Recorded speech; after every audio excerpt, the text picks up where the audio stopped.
Evet, merhaba. Bugünkü mevzumuz konakladığımız yerde gizli kameranın varlığı.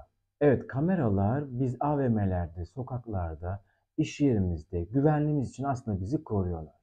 Fakat özel hayatımızın içine kadar girmeye başladığında biz de yeni yeni şeyler öğreniyoruz. Örneğin konaklama yaptığımız otel ya da Airbnb evinin bizim özel hayatımızda ihlal edilecek tehditler içerebildiğini görüyoruz bu kameralar yüzünden. Bir odaya giriş yapıldığında öncelikle bir dikizcinin nelere bakmak isteyeceğini düşünürsek en çok tercih edilen yerlerin yatak odası olduğunu görüyoruz. Peki gizli kameralar nerelere yerleştirilir diye şöyle bir baktım, bir araştırdım. Dikkat etmemiz gereken bazı yerler olabiliyor. Örneğin yangın dedektörlerinin olduğu yerler. Bu tavanlarda oluyor. İşte elektrik prizleri, güç kaynakları, şimdi yeni nesil prizler çıktı, çok karmaşık. Gece lambaları biraz sıkıntılı, kitapların veya kitaplıkların olduğu raflı sistemler. Duvarlardaki küçük delikler olabilir. Resim çerçeveleri, duvar ve masa saatleri, özellikle masa saatleri hakkında çok fazla yorum var. Duvardaki saatlerde olan yorumlar var bir sürü. Peluş oyuncaklar yani veya da duvardaki biblolar falan bir sürü e, yorumlar okudum. Eğer bulunduğunuz ortamda ayna, cam, çerçeve ya da şeffaflık sağlayan bir unsur varsa gizli kameralar ardına gömülü olarak yerleştirilebiliyor. Bu onların görüş açısını daraltsa da eğer uygun yerse rahatlıkla gözlem yapabiliyorlar bu kameraların sayesinde. Bu gömülü kameraların önlerinde cam ya da sırsız ayna bulunduğu için lenslerin önüne delik açmanız gerekmiyor. O yüzden siz bir delik aramanıza da gerek kalmıyor. Örneğin bir zaman kaldığım bir otelde otelin e, televizyonu bu bahsettiğim camın arkasındaydı. Siz televizyon kapalıyken bir ayna görüyorsunuz. Televizyon açmak istediğinizde de aynanın içerisinde televizyonun ekranını görüyorsunuz. Şimdi bu durumda ne yapmalıyız? Bunun üzerine biraz konuşalım. Evet, bunlar önüne geçebileceğimiz durumlar değil. Örneğin ilk önce Airbnb evinden bahsedelim. Airbnb evinde nelere dikkat etmeliyiz diye.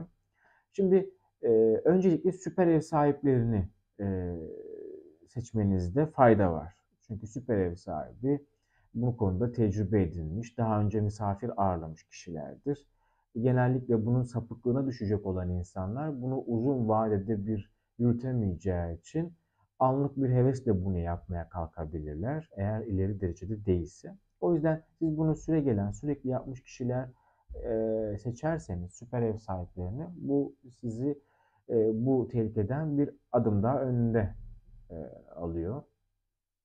Ayrıca sade bir tarzı olan evleri seçin. Böyle odasında, evin herhangi bir yerinde böyle dolup taşıp bir sürü aksesuar, duvarlarda boşluk bırakmayacak kadar aksesuarları olan bir evi tercih etmemeye çalışabilirsiniz.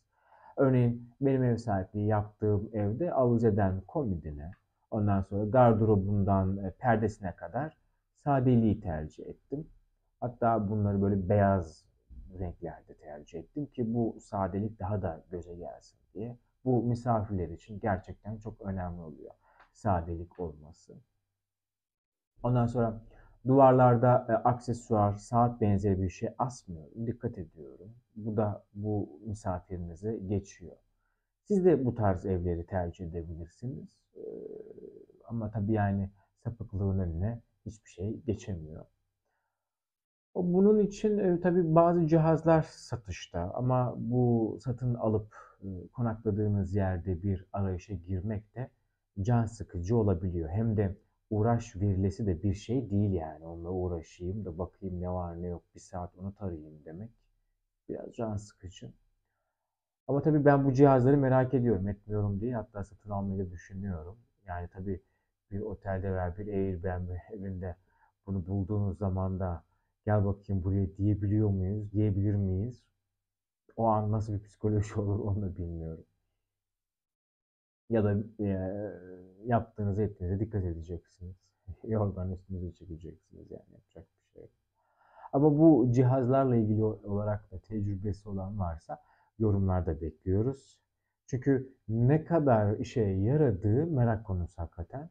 Hakikaten yani ne kadar doğru mu, yanlış mı, sonra bir şeyleri sökmek zorunda bırakabilir. Yani bir masa saatinin içini tornavidayla sökmek ya da sökmeye çalışmak e, can sıkıcı olabilir. Bir de içinde bulamamak da var. Bulsak da sıkıntı.